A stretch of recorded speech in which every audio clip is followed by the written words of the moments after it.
మొదటి కొరింథీలు 14వ అధ్యాయం 10వ వచనంలో మనం చూసుకుంటే, లోకమందు ఎన్నో విధములకు భాషలున్నను వాటిలో ఒక్కటైనను స్పష్టము కానిదై ఉండదు.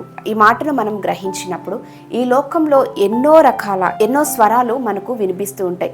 ఇక్కడ పౌలు ఏం చెప్తున్నాడంటే, మన విశ్వాస జీవితాన్ని కొనసాగించడానికి, భక్తిలో మనం స్థిరంగా జీవించడానికి ఎన్నో స్వరాలు మనకు వినపడుతూ ఉంటాయి. కొన్ని మనకున్న జ్ఞానమును బట్టి తీసుకునే నిర్ణయాలు, కొన్ని ఆత్మతో నింపబడి ఆత్మ ప్రేరేపణ ద్వారా తీసుకున్న నిర్ణయాలు. ఈ యొక్క నిర్ణయాలలో మన సొంత తెలివితేటలతో దేవుని విషయంలో, దేవుని చిత్తం తెలుసుకోవటంలో మన సొంత నిర్ణయాలు తీసుకుని ఇది దేవుడి చిత్తమే, ఇలా జరిగింది కాబట్టి, ఇలా అవుతుంది కాబట్టి ఇది దేవుడి చిత్తమే అని కొన్ని నిర్ణయాలు తీసుకుంటారు. మరికొన్ని దేవుడు నాతో చెప్తే కానీ, ఆయన స్వరం నాకు వినపడితే కానీ నేను ఈ విషయాన్ని నమ్మను అని అలాగైతేనే నేను నిర్ణయం తీసుకుంటాను, అప్పుడే నేను ఈ యొక్క విషయాన్ని నమ్ముతాను అని కొన్ని తీర్మానాలు తీసుకుంటూ ఉంటారు. అంటే ఒక్కొక్కరు ఒక్కొక్క స్వరాన్ని బట్టి, ఒక్కొక్క విధానాలను బట్టి వ్యవహరిస్తూ ఉంటారు భక్తి జీవితంలో.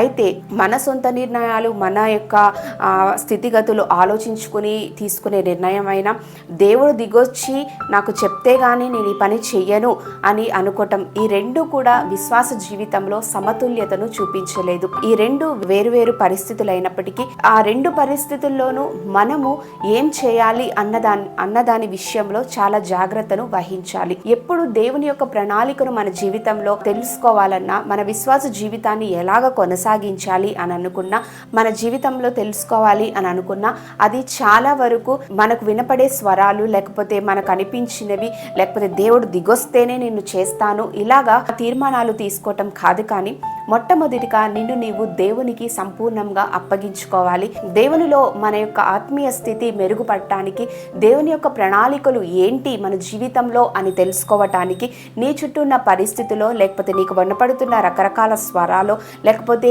దేవుడు దిగొస్తే తప్ప నేను చెయ్యను అని మొండిగా కూర్చోవటం కాదు. కానీ మొట్టమొదటిగా దేవుడు నిన్ను ఏమి చేయమంటున్నాడు, ఆధ్యాత్మిక జీవితంలో దేవుడు నిన్ను ఏ రీతిగా ఫలింప చేయాలని ఆశపడుతున్నాడు అన్న విషయాన్ని తెలుసుకోవటానికి ఎవరి దగ్గరకు వెళ్ళి నీకున్న పరిస్థితులను బట్టి నువ్వు నిర్ణయం తీసుకోవటం కాదు. కానీ మొట్టమొదటిగా నీవు దేవుని సన్నిధిలోనికి వెళ్ళి కూర్చోవటం, దేవునితో సమయాన్ని గడపటం, దేవుని యొక్క ఆత్మచేత నింపబడి ఆయన మనకిచ్చిన వాగ్దానాన్ని పట్టుకుని ఆయన మీద ఆధారపడి, అది ఒక్కరోజు 2 రోజులో, సంవత్సరాలో, లేకపోతే యుగాలో తెలియదు. కానీ నీ వయస్సు ఎంత ఉన్నప్పటికీ దేవుని సన్నిధిలో కూర్చొని వెతకటం ప్రారంభించాలి.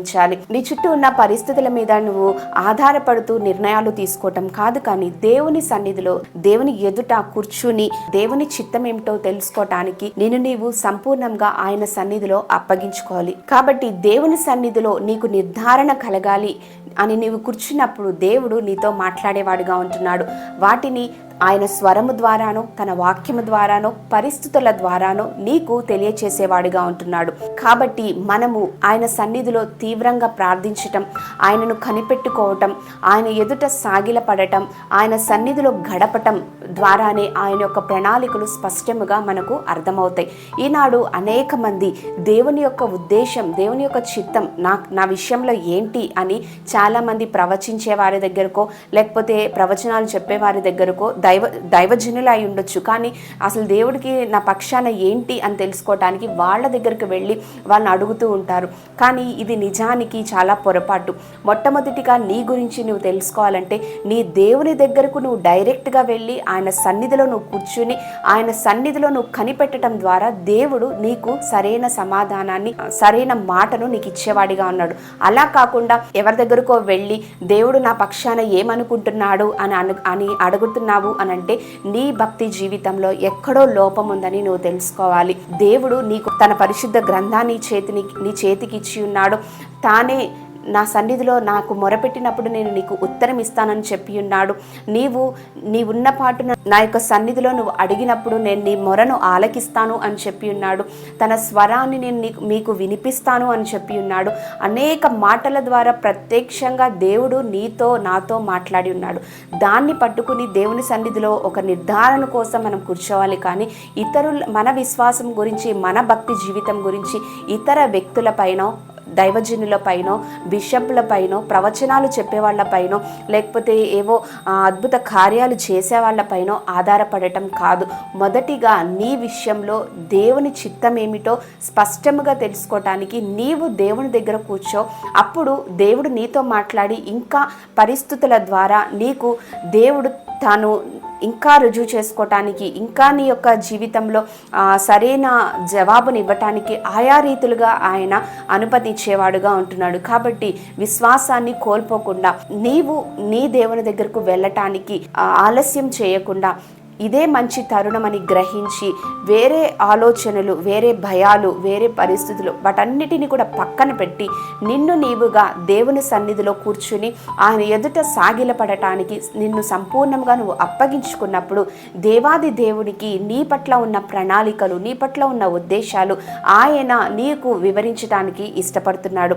దేవుని సహాయాన్ని కోరుకుందాం. ఆయన మనకు సమీపముగా ఉన్న దేవుడు. ఆయనకు మన పట్ల ఉన్న ఉద్దేశాలు, ప్రణాళికలు ఏమిటో స్పష్టంగా తెలుసుకోవటానికి దేవుని ఎదుటకు వెళ్ళు. ఆయన ఎదుట మోకరించి ఆయన సన్నిధిలో ప్రార్థించు. దేవుడు నీకు ఖచ్చితంగా జవాబునిచ్చునుగాక. ఆమేన్. Praise the lord.